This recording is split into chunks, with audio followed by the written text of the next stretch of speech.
Hello, little Vickies. Welcome to my channel. Tonight I'm going to be sharing stories about spooky encounters that are allegedly true.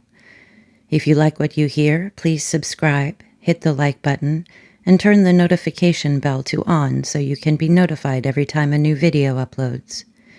If you have a story of your own you'd like to share and possibly have read on the channel, send it to veronica45stories@gmail.com. Link is also in the description. I appreciate you more than I can say. Now let's get on with the stories. Me and my friend, we'll call her Naomi, went to an antique store a few days ago, and as soon as we get inside, she says something feels off. She can't figure out what it is, but there's just a general feeling that something isn't right. Gut feelings aren't something I really believe in, so I just told her everything was probably fine, and we continued into the store. Naomi kept looking over her shoulder the whole time, not in a frightened way, but more like she had her guard up and was on the lookout for anything that could go wrong, whether that be a bookshelf falling over or someone having a heart attack. She says she's psychic for that kind of thing, but again, I'm a big skeptic. There is one thing I find strange, though. I keep seeing someone out of the corner of my eye. I always notice them just a split second before they leave my line of sight behind another shelf or around another corner. You know when you think you see shadows right at the edge of your vision, but nothing's there when you look?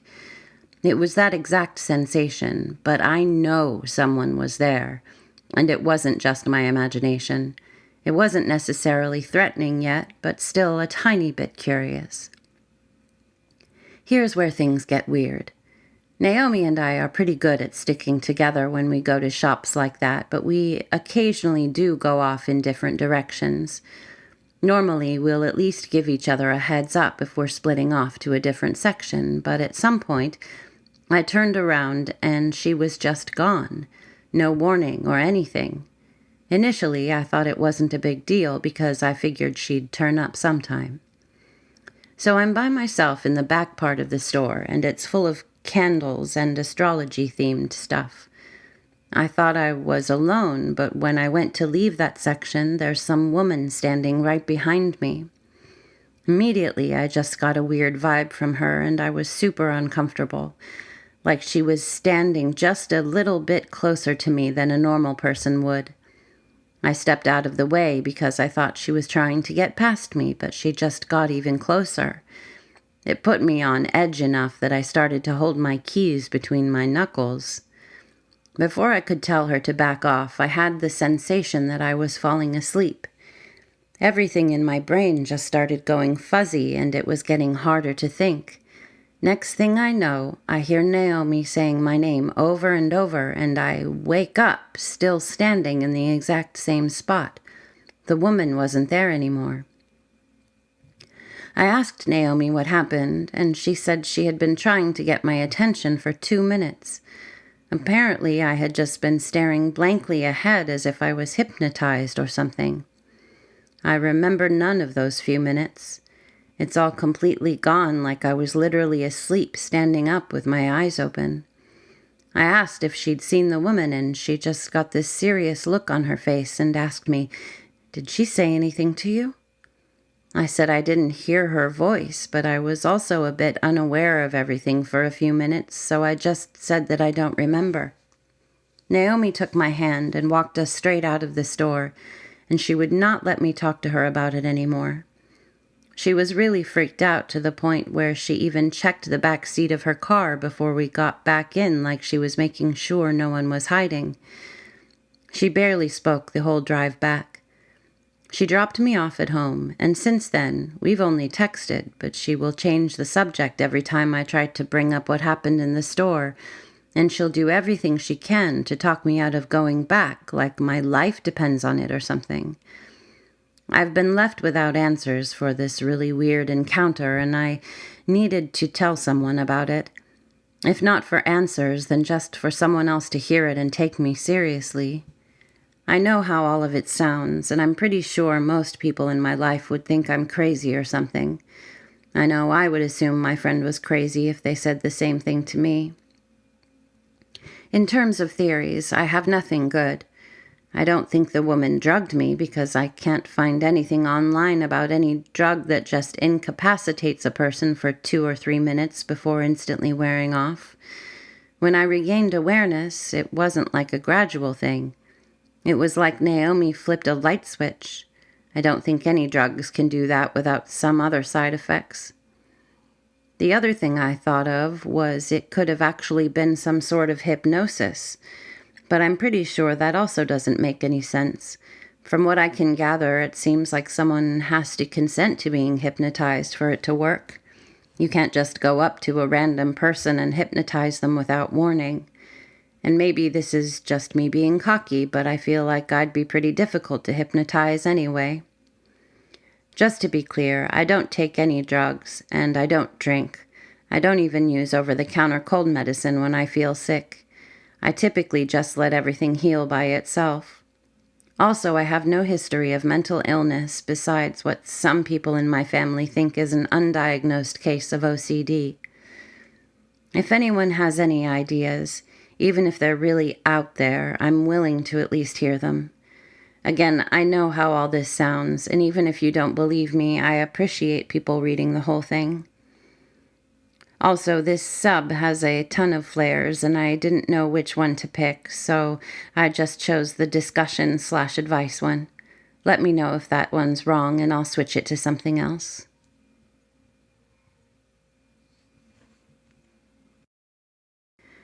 I came home for a couple hours today while my dad was visiting a friend for a couple hours. I headed to our garage to grab something from our freezer. While I was doing that, I heard what I thought was my dad's voice from inside yell, "Ariella, I'm home. Where are you?" I turned around and yelled back, "You're back already?" We have a couple dogs, and they started freaking out. I could hear them barking. I get up, and before I walk into the house, I stop after I hear, "Where are you?" Expecting to see him, I walk inside. The dogs were acting like he was in the kitchen. I turn the corner, and no one is there. I look outside, and his truck isn't there. I grabbed my phone and texted him, "When will you be home?" And he said, "I'll be back in about 2 hours. When he got home, I told him what happened, and he asked me, "Did you accidentally call me?" When I told him I didn't, he was making sure I wasn't just playing around.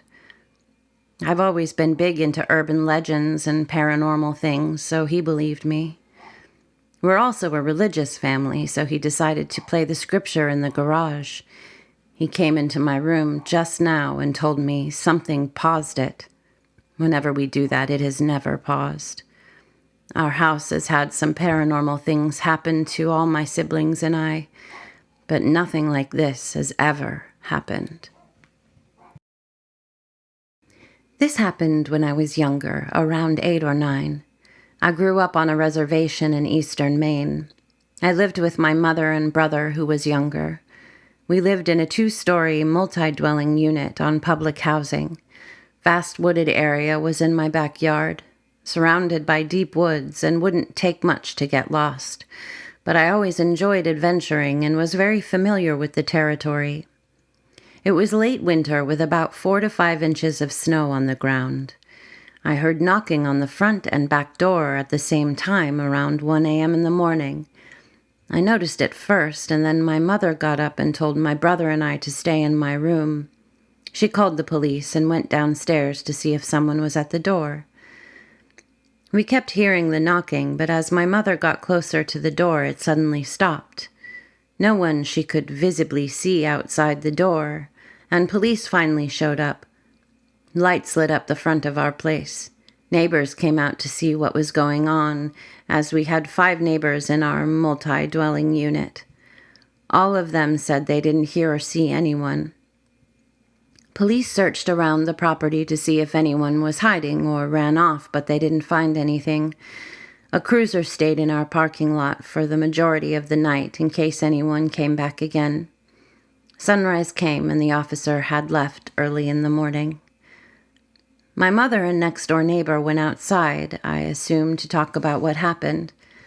Then she noticed footprints in the snow that went along the building leading out our front door and back all the way into the forest. But these footprints were strange. It's as if someone was wearing pointed boots, men's size between 10 to 12. The prints were inverted, as if the toes were facing each other, not at an angle either, directly facing each other in a straight line. The creepiest part about them was the steps of the footprints moved side to side. The toes were inverted and looked as if they'd jumped like that, side to side, in a perfect straight line leading into the woods. My mother didn't say anything about them till later on in life when I was older. But I knew they were there. It was obvious. I know what you're thinking. Maybe someone was playing a prank or faked it.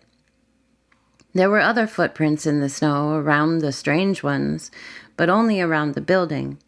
I assume the other footprints were made by the officers due to the fact that they looked normal, but there were no other prints in the snow leading up to the tree line. I followed the prints into the woods.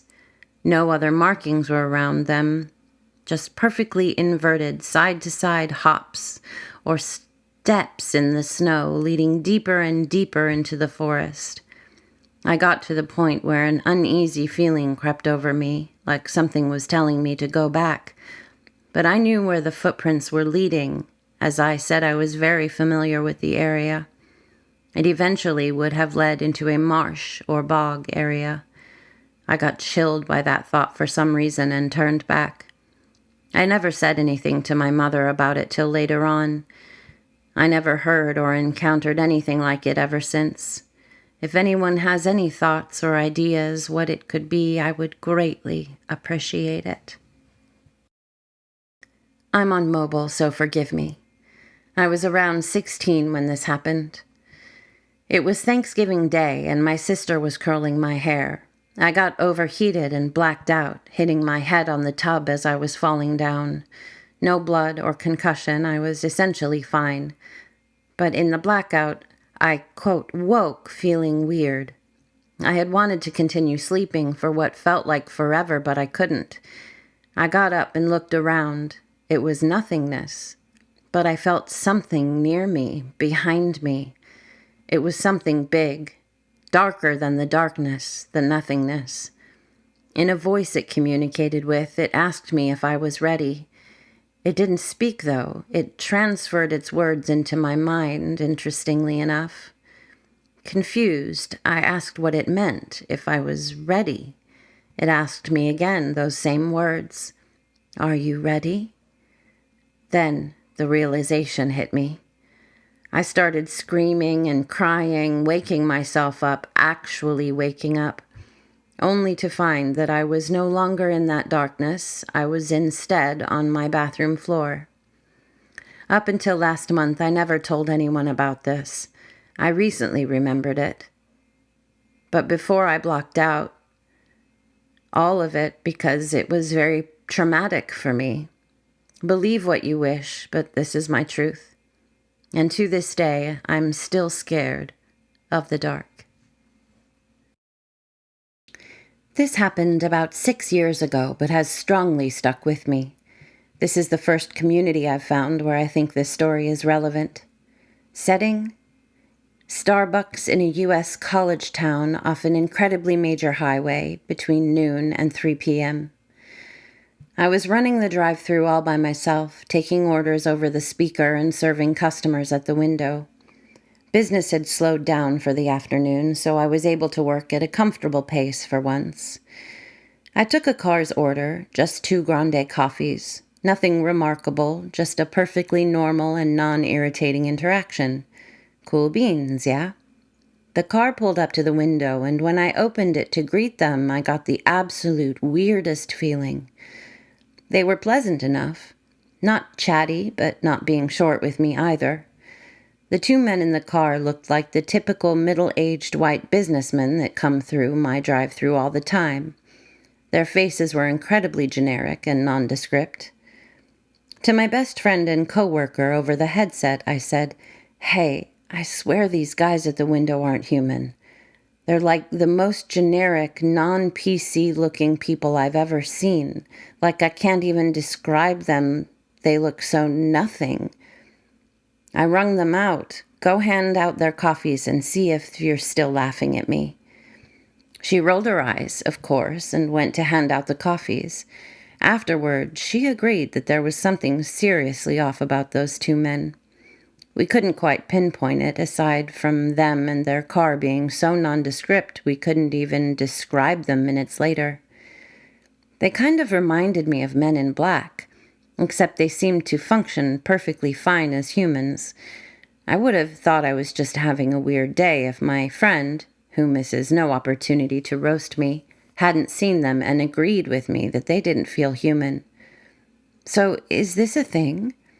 I'm not sure if I chose the right flair. I get pretty deep into supernatural rabbit holes and don't know what they could be, or a possible explanation besides boring-looking guys gave me the heebie-jeebies. So here goes. Just for visual, I'm a non-conventional-looking 50-something moto-riding chick. After a year and a half of lockdown, I finally got vaxxed and decided to go back to the gym. It was the beginning of summer, and I was nailing a perfect every other day schedule, hitting at the same time each morning. It was awesome. I'd leave feeling high as a kite on endorphins. Since I rode my moto to the gym, I'd get on that puppy and fly home or run errands. Life was good. At this gym, the moto parking often had a truck parked in the spot, so I hit up the front desk to ask what's up. They said it was the maintenance guy and just park near the bike rack. It'll be fine. So I did. Mind you, it was next to the bike rack, not in front of it, not blocking it, literally next to it. Now, I would arrive almost the same time every day. No bikes in the rack. I would leave almost the same time every day. One bike in the rack. The same one. But it's a rack that could accommodate perhaps 6 bikes, but this bike owner kept parking it at the end of the rack nearest to my moto. So near my moto, that times I would have to squeeze between the bike and my back tire. I really didn't care. I mean, I'm leaving the gym, high, happy, music in my ears, about to ride my motorcycle. I barely registered that this bike owner kept doing it for weeks. It was a split second of what the fuck, then forgotten. I come out this one day and I notice the bike is now fully blocking me, squeezing between it and my moto. I mean, they had to know that for me to gain access, I would have to move their back tire, which I did. As I'm about to mount my ride, I see a note on my seat. It says, "You're a moron for parking your motorcycle here." Now, you might think this pissed me off, but it didn't. It was actually kind of humorous. I wrote on the note that I had permission to park here from the gym, and that there was plenty of room at the bike rack for his bike. To get a grip, Karen, and to smile more, you'll be more positive. I then put it on his bike and quite literally promptly forgot about it, inconsequential to life and liberty. Next time I go to the gym, I have a great workout, all is righteous, and as I'm leaving, an old guy stops me and says, "Why did you touch my bike?" I look and see an old man, and I realize that this is the person who has been on a campaign to engage me in my moto parking. I say, "Oh, you're the guy who left the note." He said he didn't leave a note, and why did I touch his bike? I said, "You have been blocking access to my moto for weeks." He said he has not, and why did I damage his bike? I said, "I didn't damage your bike. Look, if you'll be honest, I'm willing to have a conversation with you, but if you're going to lie, I'm going to walk away." He said, "Is that a threat?" I stopped a sec because it was such a ludicrous turn. Then I said sarcastically, "Yeah, that's a threat." He then lost his shit, starting yelling that I threatened him and damaged his bike and he was going into the club to call the cops, which he proceeded to do. So I'm standing outside, kind of in a bit of shock. I have some PTSD, and one of the things I must do at all costs, is to not create any new trauma or drama in my life. So my flight mechanism was strong at this moment. So I figured to perhaps de-escalate his freak out, I went in and tried to ask him why this isn't a conversation, but he just started yelling, "Get back! Get back! You threatened me and damaged my bike!" The gym is wide open at the desk, meaning anyone in the gym has a front row seat to him yelling and carrying on. I'm trying to reason with him, and he's just yelling, "Get back!" while on the gym's desk phone to the cops. The cool chick behind the counter looked at me and said, "Perhaps you should just wait outside." So I head out, and now I'm tripping, because this has become something. After a minute or so, I decided I needed to get the flock out of Dodge. I mean, the whole PTSD thing was being triggered big time, and I just needed to bounce. So I go in the club with my ID in hand, and I go to the guy and say, "Here, just take a picture of my ID, and I'm going to go." Of course, he starts in again on the, get back, you threatened me, you damaged my bike." The cool chick behind the counter takes my ID and copies it and hands him the copy, and I'm out. After an hour or so, I get home and I call the gym to talk to the manager. She tells me that this guy has been at the gym for 15 years, and while he's always been a decent dude, he is getting on in age, 80, and might be a little declining. I said I wasn't sure what I wanted to do at this point, since he pretty much announced his assassination of my character to the whole gym, of which I cross paths with every morning. Also, him having friends after a 15-year membership, I felt like I wouldn't be comfortable going back to the gym ever. So the really nice manager canceled my membership on the spot. She was really understanding, and I was grateful for her compassion. And for the record, yeah, they can cancel your membership on the spot. If they tell you different, well, BS. I got a call from a cop after a bit, told my side of the story. Cop said no crime was committed and that the guy was a little unhinged. So much nothing happened that he wasn't even taking a report, like didn't write down a single detail. I thought that was the end of it. Yeah, not even close, bud. A few weeks later, I get a letter in the mail saying I have a temporary restraining order placed against me and to show up at court on this date. Now you have to know something about me at this point. I am a squeaky clean human, nothing but a speeding ticket in my life. I avoid cops like the plague. I avoid the system like the plague. I want nothing to do with the legal world and have successfully avoided it my whole life. Up to this point, I was dealing with the aftermath of this ridiculousness. Losing membership at a gym I like sucked, but I was getting over it, past it, and life was okay-ish. But this, now I'm pissed. I mean, PTSD flare-ups, triggers, no sleep, no eat, stupid mind going, what the fuck. So I go on Reddit and look up lawyer help, because I have no idea what to do here. I get advice, just go to the court date, tell your side of the story, don't get emotional, stay professional, it should all be okay. So I go to the court date. I figure it's going to be like an episode of Judge Judy. I mean, that's really the only court thing I've seen in my life for reference of what I'm about to experience. Oh, and I should mention too, I have no idea what this guy looks like. Our interaction couldn't have been more than a minute in total, and to be honest, I never really looked at the guy. I mean, cursory glance, but never focused on him at all. So I had no idea at the court if he was there or not. When my case got called, his lawyer was on Zoom and asking for continuance because I hadn't been served papers, whatever that means. So we got a new date 3 weeks away, and I got paperwork. I took it home and looked into it. Mother, that SOB wrote out a story of grand proportions. It reads like a cheap dime store novel of highly fictional content. Like I waved my hands and arms in a menacing manner and said, "Yes, I did it. I damaged your bike and I'm going to kick your effing ass. You're just an old man and I will kick your effing ass." I'm like, what? Like, what? Yeah, I did that for the next few days. I mean, how in the actual heck does a person defend themselves against such outrageous accusations? I don't fight. I have never been in a fight in my life. I have never challenged someone to a fight. I hate violence. I'm an empath, a pacifist. I'm just this little woman. What the fuck? So I go back on Reddit and hit up legal advice and again got the same advice to go into court, just be honest, calm, cool, collected, tell the story, and you should be golden. So I show up at the next court date and I'm ready. I got my story tight and ready to spank this POS with some truth. Again, still don't know what he looks like, so I don't know if he's there. They call my name, and just his lawyer is there, asking for a continuance. I actually blurted out, no. The judge was taken a bit back. I said, look, this has been really stressful. I need this to be over. I can't sleep. I'm barely eating. None of what he said is true. Why can't we deal with this today? And I find out that I was supposed to write up my side and submit it to the court, but nowhere did I see it say this, and my legal help never told me I needed to do that either. So now we have another court date, an entire month away. Fuck my life.